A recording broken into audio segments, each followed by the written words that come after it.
The film begins with a pastor named Thomas McCord. At that time, he's at his church, writing a letter to his older brother who's in the Special Forces. A lady named Ginny comes to the church and asks Thomas for help. She wants to be freed from Reb, who is a gangster in the city and works for the corrupt mayor. Thomas promises to help Ginny the next day and tells her to go home since it's late. But just before Ginny leaves, Reb and his friends see them together. They think Thomas is trying to flirt with Ginny, who is Reb's girlfriend. So, Reb beats up Thomas really badly and even sets the church on fire, burning Thomas alive. What's surprising is that Reb planned to kill Thomas all along because he was ordered to do so by the mayor, Major Pierce.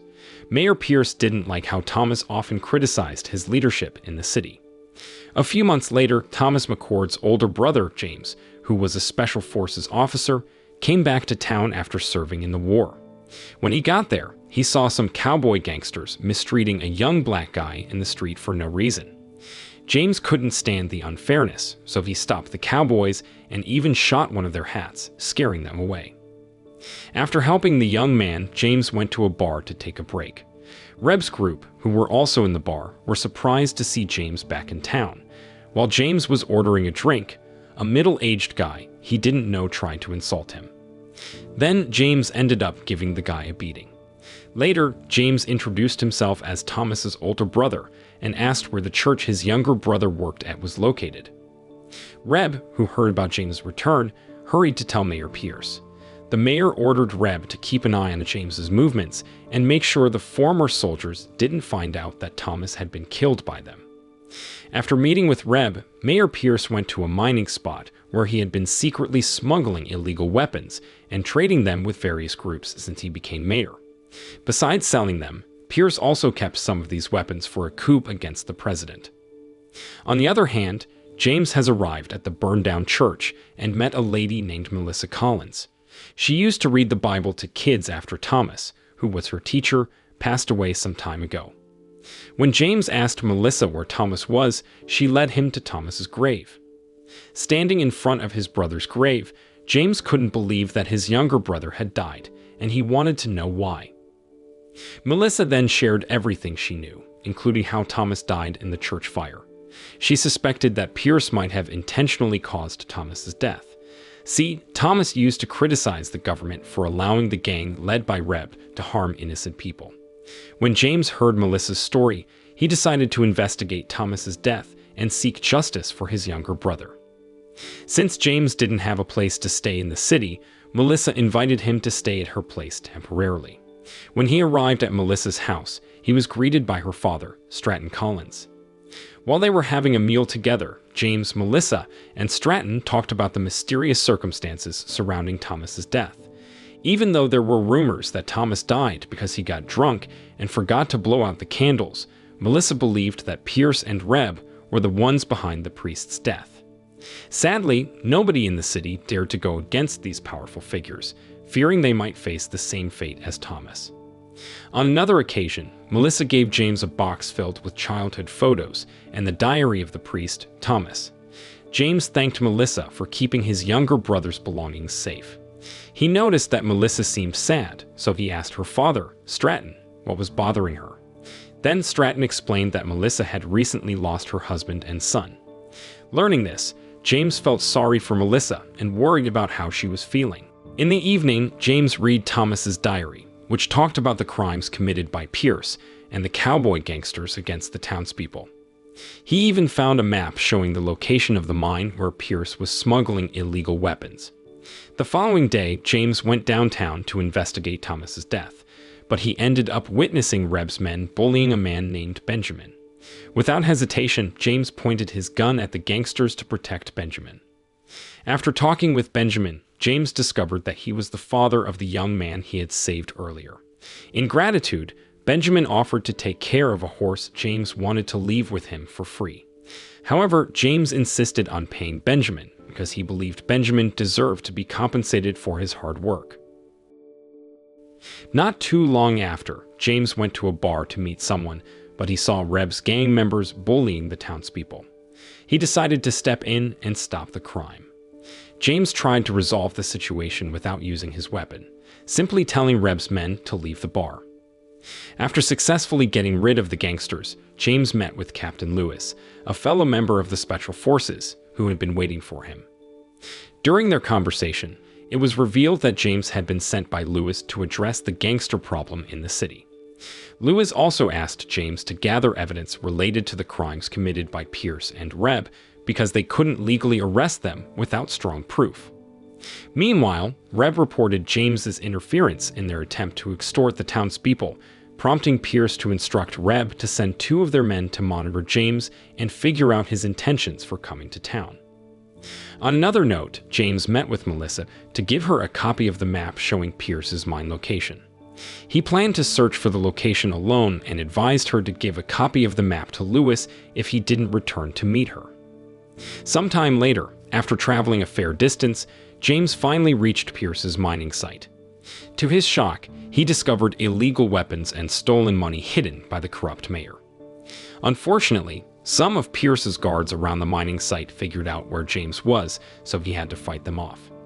He then decided to return to town because he had confirmed that the place was indeed being used by Pierce to stash the proceeds of his crimes. When James arrived in town, he saw Melissa, who was really worried about him. She even gave him a big hug and felt relieved that he came back safely. James then told her about everything he found at the mine. Meanwhile, Pierce and Reb were having an argument. Pierce blamed Reb for failing to keep an eye on James, who kept stopping the gangsters from extorting people. Reb was so annoyed that he secretly thought about shooting Pierce. However, he changed his mind when the corrupt mayor forgave all of Reb's mistakes and gave him a chance to solve the problem. He had to convince James to leave town, and if James refused, Reb had to make it look like an accident and harm Thomas's older brother. Not long after that, Reb got a report from his gang members about some of them dying at Pierce's mine. Reb, still angry from Pierce scolding him earlier, got even more furious upon hearing this news. He ended up shooting his own gang members who couldn't properly watch over James. James then went to meet with Lewis to report what he found at Pierce's mine. Unfortunately, Lewis said the evidence wasn't enough to get Pierce and his gang arrested.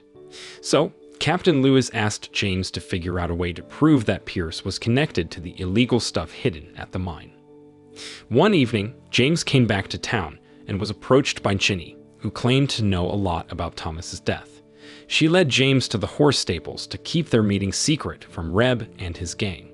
But it turned out to be a trap, as Reb and his gang were waiting for James there. There, Ginny apologized to James, saying she was forced to trick him to avoid Reb's anger at home. Reb and his gang beat James severely and forced him to leave the city. Once they saw James helpless, they left him alone. James, with what strength he had left, made it back to Melissa's place, seriously injured. Soon after, Melissa took care of his wounds, and James had to rest for several days. While he was recovering, he joined Melissa in reading the Bible to the townspeople. Meanwhile, Pierce was still upset that James hadn't left town, so he made Reb the sheriff to legally arrest James in the eyes of the law. This way, even James's military superiors wouldn't be able to help him. Reb, now the sheriff, wasted no time and, along with his men, went to arrest James in front of Melissa's house. They'd falsely accused James of mistreating Ginny. There, Reb intended to throw James in jail, and James couldn't fight back because Reb and his gang had their guns pointed at him. Soon after, Reb tied James's hands and dragged him through the city streets before taking him to the execution spot. There, James was subjected to hundreds of cane strikes in front of all the townspeople. Melissa was there and pleaded with Pierce to release James because she believed the accusation was false. However, Pierce, who was determined to see James punished, refused Melissa's request. Meanwhile, Ginny, who felt guilty for James's punishment, wanted to escape the town. While she was packing, Reb discovered her intentions and got furious. He ended up strangling Ginny to death. After James received his caning sentence, Pierce ordered his men to throw him into prison. At that time, Melissa tried to stop Pierce's men, but her efforts were fruitless because the residents were too afraid to help. So she turned to her father, Stratton, for help in rallying the townspeople to support James. With Stratton's influence in the city, Melissa quickly gathered some residents, including Benjamin, who were willing to help free James.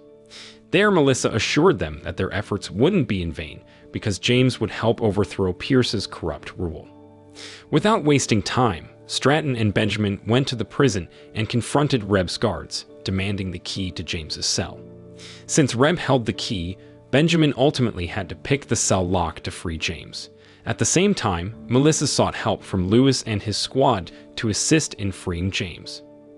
Upon returning to the city prison, Pierce and Reb appeared to have the prison surrounded, which forced James to surrender again to prevent any innocent people from getting hurt while defending himself.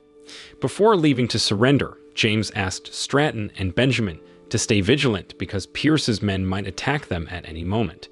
When James was out of the prison and had put down his weapon, Reb brought up Thomas's death, which made James furious, and he attacked Reb and his gang. The fight between James and Reb's gang was intense. When one of Reb's men was about to shoot James in the back, Benjamin, who saw it happening, tried to stop the gangster, but tragically got shot by Reb.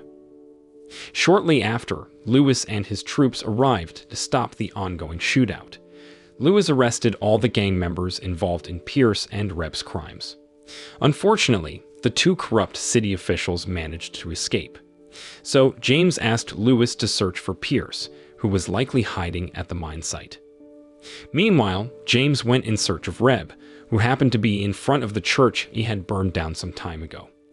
When Reb saw James, he wanted to challenge the older brother of the priest he had killed, but James ignored him and shot Reb instead. As Reb was about to secretly confront James, a large wooden cross from the church building fell and struck Reb, leading to his death. On the other hand, Lewis and his troops successfully captured Pierce at the mine site. In the end, James visits Thomas's grave to pay his respects by placing a small wooden cross on it. He then takes care of Benjamin's son, as the young man had lost his father. Before departing, James bids farewell to Melissa, explaining that he's headed south to fight against corrupt leaders in other cities. The film ends. The moral lesson from this film is don't mess with someone's family, cause his brother will cane you, shoot you, and even drop a church on your head.